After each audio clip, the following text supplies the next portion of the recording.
Robert is a senior executive at Microsoft Canada, and he is a people leader. I met him over a year ago where we talked specifically about the impact that he's had across the multiple roles that he served as during his time as a leader in the technology space. And one of the key things that attracted me to Robert was his real people leadership style, his ability to craft the method and the success of having people get together and collaborate in an organization is pretty unmatched and was pretty exciting for me to see, which is why I've asked him to come on and talk to me about leadership, to share with us a little bit about his background around how is he the leader he is today, and also talk about some of the things that's shaped him to be the impact player that he is today. So if you're looking to hone in on your craft and just grow on your leadership skills, this is going to be a great video for you. So Rob, thank you so much for taking the time to be here. Oh my goodness, my pleasure. And with the opening, I'm very excited to share this story and hopefully live up to that wonderful opening. It's great to do this, and thanks for the opportunity to back to you. So thank you. Yeah, absolutely, Rob. Like one of the things I'd love to start off with is just for you to share a little bit about, what does leadership mean to you? I've described a little bit there in the background, but I'd love to really get your thoughts in terms of, what does leadership specifically mean to you? Yeah, and it's a great question to start with, right? So, when I think of leadership, I really think of being an authentic leader, right? I think people, the days of individuals trying to play a role at a company have long passed us, right? I think the number one foundation of leadership really is trust and personal integrity, which is showing up as your authentic self. Because when you represent yourself and you represent yourself accurately, people will gravitate to that. And I think, and it doesn't mean you have to share personal stories all the time. It certainly doesn't mean that you have to invite people into your house and introduce them to your pets. It's really meant to be when you show up at work, you're the same person as when you walk out of work. So when I think of leadership foundations, I start with that as just trust and personal integrity. And that's the way that I anticipate that I'm going to show up every day and in every meeting and every interaction so that I can create a space for others to be their authentic self, right? I figure, there's such a benefit when people join a company and they understand that if they can bring everything that makes them their fiber of their being and they can bring that to their job, and then I can expand with them on how to make those skills just grow and breathe. That's the space that I want to be able to create. But I figure that, as a leader, if I didn't demonstrate that, I wouldn't be able to provide that. So very, very at the very front of it, at the opening foundation principle, that would be it. Trust and personal integrity, and then being able to be my authentic self to create that authentic space for others to be their authentic self.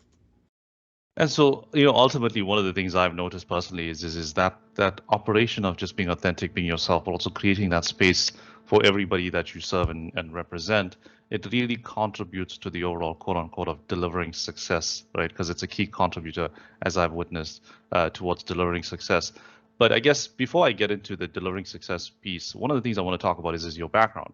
Because, sometimes when leaders get into leadership roles early on in their career, there's no real specific guideline on, hey, here's how you lead the team and here's how you specifically show up as your best self to ensure you get the best out of your team and you get the best results out of your team. And so I'd love to hear from you, what has shaped you in your history for the leadership role that you play today in terms of being your own authentic self and creating that trust and space for your team? That's a great question too. And I think, as I reflect on the leadership path, and I have two children. I have two boys, one in grade 8, one in grade 11, Benjamin and Carson. And I'll represent this because it actually takes me back when I think about their age group and things that I grew up with. And I understand that some of this might come across as a privilege, and I understand now that it was a privilege in my life to have these opportunities. So, recognizing that at the experience level that I'm at now is something that is important for me to understand that as well. So I'll kind of preface with that moment. When I look back into just even childhood opportunities, playing sports, whether it's school sports or organized sport outside of that, whether it's music or drama or a club, any one of those that give you an opportunity to participate as a team and understand that you have obviously a role to play within a team, but then there's always these moments of leadership that come up, whether or not you're a captain or an assistant captain or the dance lead. It doesn't really matter because every individual has an opportunity to express a moment of leadership. And when I reflect back to my childhood, playing sports, which was my privileged opportunity, I was able to generate these opportunities of leadership, whether it's a representation to a referee in a hockey game, or whether it was an opportunity to pick up the team in an overtime game and really try to lead that charge and lead that motivation. So there are things that were built into my DNA as I grew up that I had the opportunity to take into my just personal experience. And then when I look at my business experience, I graduated university at a young age. I was 21 years old when I was completely graduated. I fast tracked through high school. I skipped a grade in grade school. I was an academic by nature. I certainly don't overdo the academia now. I think I rely a little bit more on the experience that I've built over the 20 years of being in business. But back then, academia was very important to me. So I fast tracked and accelerated, graduated at 21, and I started directly into IBM in an opening sales career. So went into face-to-face sales coming out of a political science degree, which is quite different. I think what I learned in the political science degree was the art of debate, the art of taking a position and then presenting a negotiation that was based on some factual evidence or that of a position that you wanted to maintain. And that actually helped me as I considered that first sales role in IBM. The leadership opportunities didn't come right away. Obviously, you have to earn your stripes, you earn your experience, you go through different sales opportunities and different customer interactions. And then when I was 26 years old, I was actually put into my first sales manager role. I was in my fourth position at IBM at the time, and I was one of the youngest sales managers in Canada.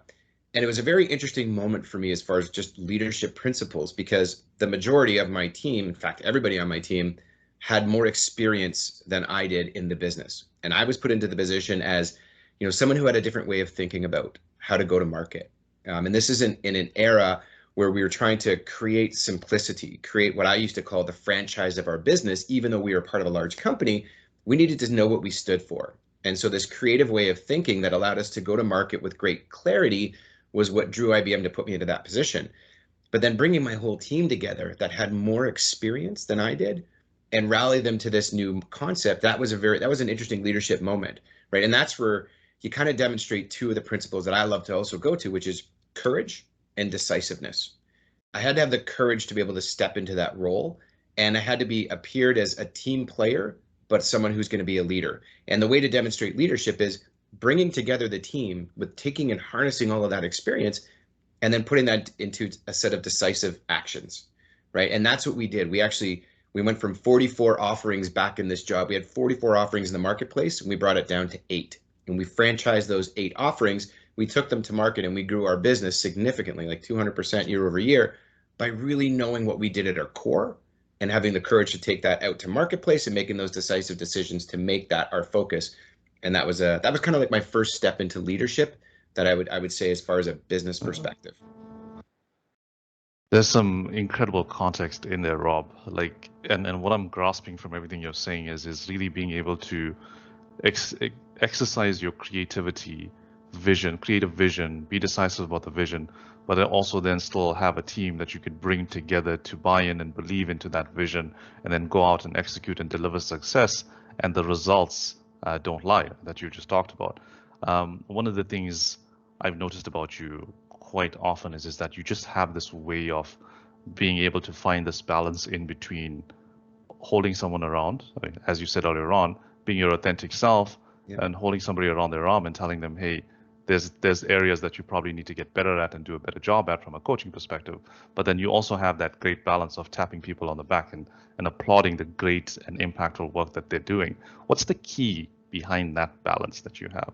Yeah, what a wonderful question, Rashawn. I think there are two other words that I'll bring in here. One is empathy and one is optimism, right? And I think there's great balance in between that. And everybody wakes up in a different way, and everyone has something in their surrounding life that happens that we don't always know about. So I'm always, when I think of a coaching moment, I think of empathy in the path that I don't know everything that's happening today, but when we have that time together around a business perspective, I want to make sure that I'm providing the best environment for that individual to succeed. And it may mean this is a moment of learning. It may mean, hey, I recognize this when we were on a customer call together. I realized you had a moment where you could have greater clarity, and I noticed that you didn't capture that. But I'll ask them a question in that moment. Did you feel that? Did you recognize that when the customer gave you that moment? Did you feel it, or was that the learning moment where we say, okay, great, we need to reflect in that space to be able to know that that's the door we need to open when that trigger event happens. So often I'll use that empathetic approach to saying there's things happening, and let's go through and kind of look at that moment that we want to talk about, and let's kind of question each other. Let's role play a little bit about that situation. Where I really like to come out of any coaching opportunity is with optimism, right? And it's not meant to be that classic bookend of compliment, lesson compliment. It's not that. Optimism is very different. Optimism says that if we do such things in our lives, there is probably a better outcome that can come of this. And it could be generic. It could be across business. It could be across family. It could be across relationships. Generally, people, I think, respond to optimism when it's true, when it's passionate optimism, but it's balanced. And your question was great, because how do you balance that? When I balance it with empathy of the individual, and you bring out optimism at the end, but yet you have a coaching moment in the middle that doesn't feel like constructive criticism, which is a very different, again, coaching is different than constructive criticism, right? When you have that great moment, that's when I think people really feel energized. And if you can develop energy and help people improve without them feeling bad about themselves or hurt in the moment, then I think you've accomplished something. That's the way I at least approach the balance in that. I love that, right? Because you're talking specifically about your intention. You're intentionally going in to be optimistic and empathetic with the individual that you're coaching versus going in with that intent to say, that's wrong, don't do it again. Or that's wrong, that's right, that's wrong, that's right, right? And the difference, there's such a massive polarity between the two approaches. And I love that empathy and optimism approach that you apply on every coaching basis. One of the things I want to go back to, right? You talked a little bit about 26 years old, getting into a big role, a lot of responsibility. And you also talked a lot about your creativity and rallying your team together in terms of believing and executing on a vision. In your opinion, what are some of the biggest mistakes new leaders make? Yeah, great question again. So I coach, mentor, I guess, leaders inside and outside of the company here that are new leaders. And one of the things that people think is when you climb the corporate ladder, you have a birthright to be there, and that you're only put there because you're the smartest person in the room. And I use the example of when I came into that leadership role, I wasn't, right? And I didn't think I was. And I think one of the pitfalls is, don't expect because you've become, a manager or a team leader or a coach, whatever role it is in life that you're playing that has a seniority type aspect to it. Don't assume that you're the smartest person in the room, that you can just solve all problems. The greatest capability that leadership can deliver is surrounding themselves with an unbelievable set of ideas, right? And that encouragement, and you use the word creativity. If you ever join any of the team meetings that I have, I come in with an agenda that's about 15 minutes long in a 1 hour meeting, because the creativity space that we create that come off of ideas that everyone contributes, that's when you've created great leadership in the environment. So, one of the big pitfalls you just got to be careful for is don't assume you're going to be the smartest person in the room or you're the best at the job. There are many people that are quite good and they've got amazing ideas. You just want to foster that. Leadership is about fostering that creative space so that you can, sum of the parts is always that where you can get to. And I think it's just it's a skill, but it's a gotcha. You got to watch out for it, because you don't need to make your presence known right away. You need to be able to permeate that leadership and permeate that team to become something broader and better. So it's that gotcha, and it's so easy to believe and so easy to digest because it happens so often, right? There's so many of us that know people that fall into that trap, if you will, of just getting into a setting and taking control of everything and just giving direction more than anything versus introducing that space for creativity. You seem to have a way of being able to sustain and be consistent with that. What's the key behind being so consistent with that? Yeah, I think it's the other one that's a bit of a gotcha, as you asked that question, is being careful to assume things about people, right? And even going back to that other opportunity statement I said about, or the leadership foundation principle around empathy, right? Don't preconceive what others are capable of, right? And that's another early leadership pitfall is the person, you understand the team, you do your background research, you might get a 30-minute debrief from the individual you're replacing. Don't assume that to be true, right? I think forming your own opinion of people by having them, giving them the opportunity to breathe and give this space of what created them to be them, and then form your opinions of how you can expand on that. That's one of the secrets, I think, quite honestly, is to free that mindset, understand what you have to do. And that also doesn't mean you don't have to make difficult decisions. As you form your opinion as a leader, your job still is to go and produce successful results. You talked about that earlier, right? So the idea of creating all this space is to go produce results that are better than the results from the past. And that's why you are in a leadership position. But the ways to go about that can be so fundamentally different. So be careful about the pitfalls of, preconceived notions of individuals, of being the smartest person in the room. So the overcome of that is, allow fostering space to be creative, right? Be authentic yourself. Ask for opinions, ask for everybody's advice as you come together. The other one I love to do, which I think is really important, it's the old adage of you lead a horse to water, that kind of thing.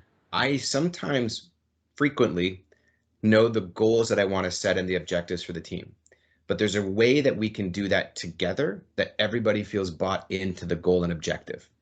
If you just say, here's what you're going to do, go do it, often people don't feel bought in to that as being their personal goal. It's what my manager told me to do, right?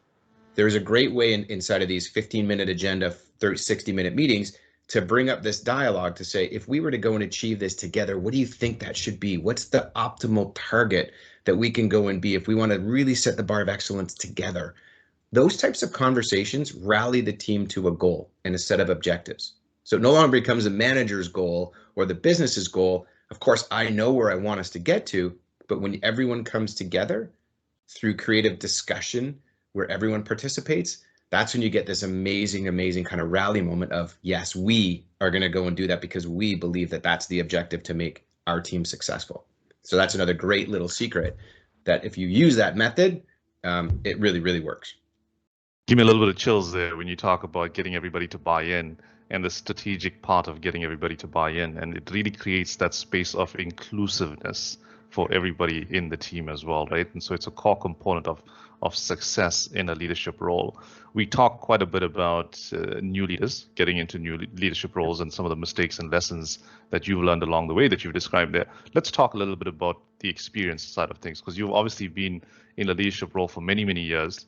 You've worked in multiple different companies. You've led diverse teams to people from different backgrounds, different cultures across the board. Yeah. So, and you've had to make some key decisions along your career as well in terms of which leadership role you actually take on. Yeah. So how do you define the right leadership role for you? Yeah, it's a wonderful, I say when I was younger in my career, I didn't have a process. I didn't have a set of objectives. In fact, I just had a mentoring session yesterday with an external individual who was just, 2 years in career. And the individual was saying, I'm just applying, I'm sending resumes out there. If I were to know what I know now, and then I can impart wisdom back then to myself, which I gave to this individual yesterday, I wouldn't do that, right? There's a set of successful planning techniques that you can do because you want your job, your leadership position, or your next position to be self-fulfilling, right? Not every resume to every company out there is going to be self-fulfilling to yourself. And by the way, it's okay. I know we talk about failure, failure, everyone can have a good failure and learn from that. I don't know if you make the wrong decision of a company if I consider that a failure. Microsoft is my fourth company, and I don't think any one of the companies of my past were ever a failure in decision. We always had a learning experience. I gained some sort of new knowledge, relationship, network experience from that, and I can grow from those. I don't assume that I would never look back and say anything was wrong in my career. So, as I look back, it always, and you asked a great question of, how did I kind of pick what roles were right for me?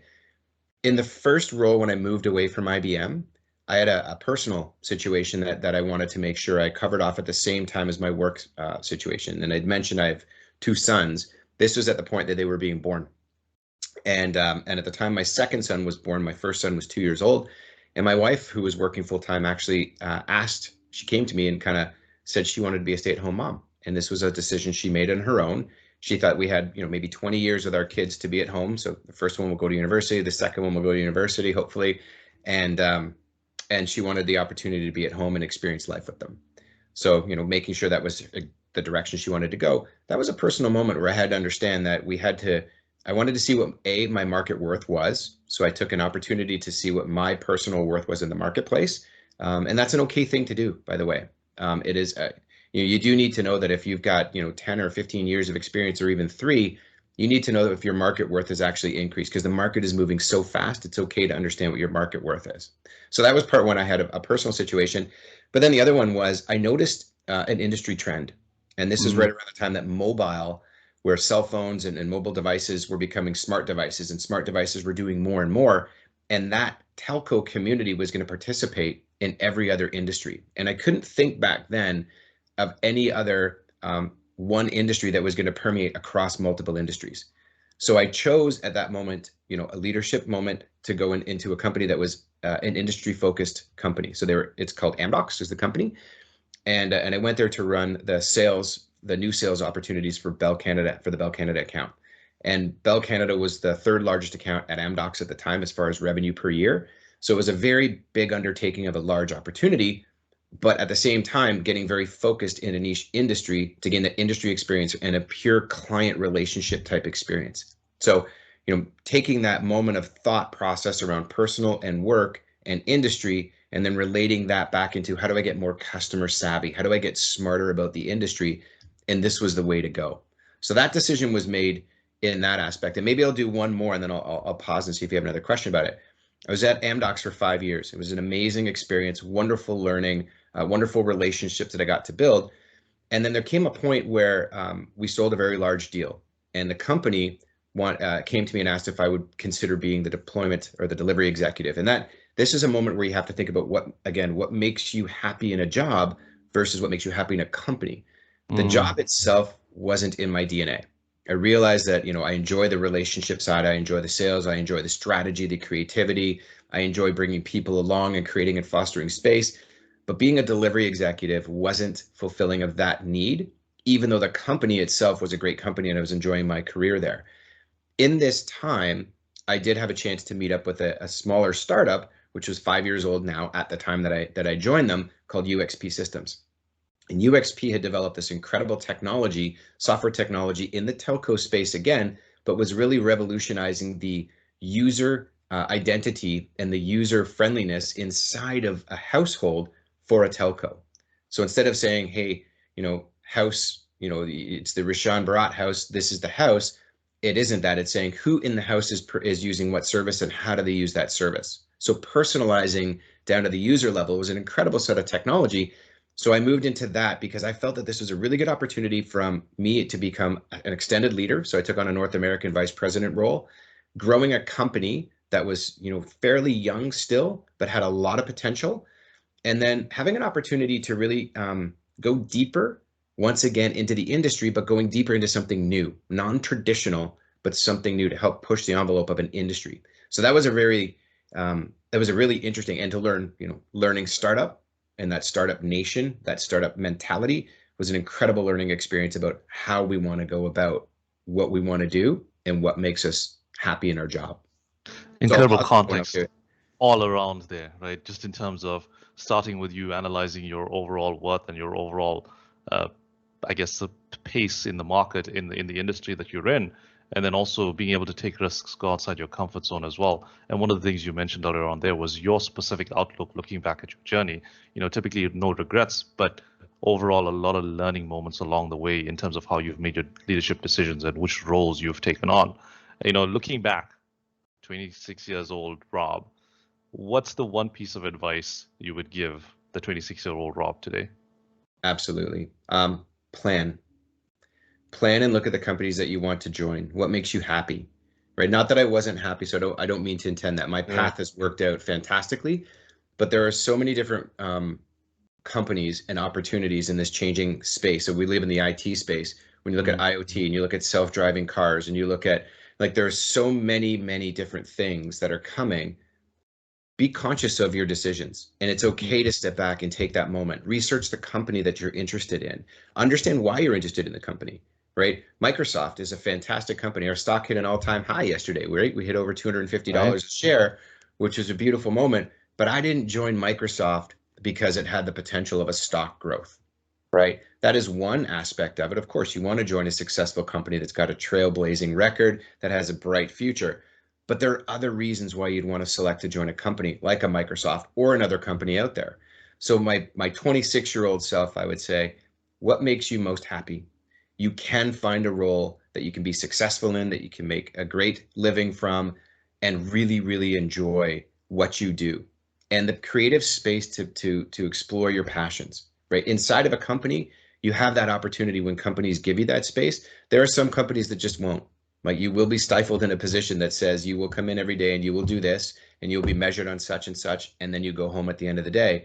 If that is your happy space because it's very operational and governed, no problem. For me, it wasn't, right? So I would look for companies like that. My transition, though, maybe I'll transition to this, why I joined Microsoft. When I had the opportunity, when we were selling UXP systems, so we had to put it up for sale. We had actually sold some very large customers on our technology, and we really needed to build up our delivery resource capability, and the technology was now expanded. So the company went up for sale, and I had an opportunity to look around. I took a look at 7 different companies, and my 26-year-old self would love to hear what this individual said, which is, I looked at things that made me feel really good about the world itself. So I enjoy hockey, right? So I took a look at, I have a career in any type to do with hockey, whether run a hockey store, a hockey school, develop the younger generation of hockey, build a hockey stick, like all sorts of things to do with hockey went through my mind about how could I create that. Sustainability is important. So I looked at, is there a way to transition, the bottled water industry? So I actually took a look at that. I'm a big Disney fan. You can see from behind me, there's an abstract Mickey Mouse picture. I took a look at Disney. Was there a way to take my business skills and apply that to the Disney company to see if there was a good fit there? What I loved about Microsoft when I came to this, because this was a technology company, and this isn't a commercial for Microsoft, this is my journey into Microsoft. Of course. Microsoft really had the outlook of simplification. So when I go back to my days of when I talked about going from 44 offerings down to 8, and we franchised that in the marketplace at IBM, Microsoft had so many different products, and it was a massive amount. But what they did is they simplified. They simplified down to 4 main work streams that they take to market, and they rallied the process and the product, whether it's cloud-based or whether it was on-prem, around those 4 main themes. That to me resonated. That was the first thing that resonated. Then I started to learn about Satya and understanding the culture that was inside of the company that helped transform the company. And then I started reading about that and really doing my research. What really happened then is when I met individuals at Microsoft. When I got an opportunity to sit down with the leadership team that I interviewed with, every time I came out of it, I was energized. I was blown away by the depth of knowledge of the company, the passion they felt for the company, how they were interested in me as an individual, and what the types of questions they asked me about what I wanted from a company. All of those things through my 7 interviews hit me every time as, wow, I'm grounded. I feel a center of gravity that makes me happy. I see a set of opportunities in a company that I think is the right culture and the right vision forward. And that propelled me to make that decision over any of the others: Disney, hockey, sustainability, and water. All of those are of interest to me, but this really stood out for me. So my encouragement back to my 26-year-old would have been the same thing. Do that research, understand culture if it's important to you, understand the vision and opportunity, meet the leaders that you'll be working with, meet the team if you have an opportunity that you might get to participate with. And if all of that generates a positive energy inside of you, then you know you've got the right fit. If you walk away from an interview or from a meeting and you don't feel positively energized, it's okay. There are other companies that can positively energize you. So that would be my advice to my 26-year-old, but that takes my little career path into this leadership moment inside of Microsoft. If you're watching this video, that's what I'm talking about right there. Like, that's the greatness right there. I love it, Rob. That's so well put. So well articulated. One last thing before I let you go. Looking back at your leadership journey, what is the one thing you're the most proud of? Wow. Okay. Honestly, there are many things to be proud of, right? Whether it's business success, whether it's big wins. The thing I'm most proud of, I call it the wake behind my boat. It's the ones that I've had influence that has been positive that I hear about years later that I didn't know was happening in the moment. And it could be an ex-employee, it could be an ex-coworker, it could be a partner that I've worked with that hears my name and says something nice to someone else who comes back and says something. If people, going back to my very first thing that I shared with you, trust and personal integrity. If the wake behind my boat is creating a persona and a reputation of me being a trustworthy and a reputable individual, and that can follow me for 20 plus years in business, and hopefully for the next 20 plus years as I'm in business, that to me is what I'm most proud of, because that means I'm living up to my number one principle that I intend to and that I passionately believe in. So when I get that level of feedback, or I have an ex-employee reach out to me and just keep connected, or find me on LinkedIn and just want to say hi, that's it. Those are the little moments. So that's what I'm most proud of. Remarkable. That's a brilliant place to leave it and end it. I can't tell you how grateful I am for you taking the time to do this. Honestly, I appreciate it. Thank you so much. Thank you so much. Have a great day.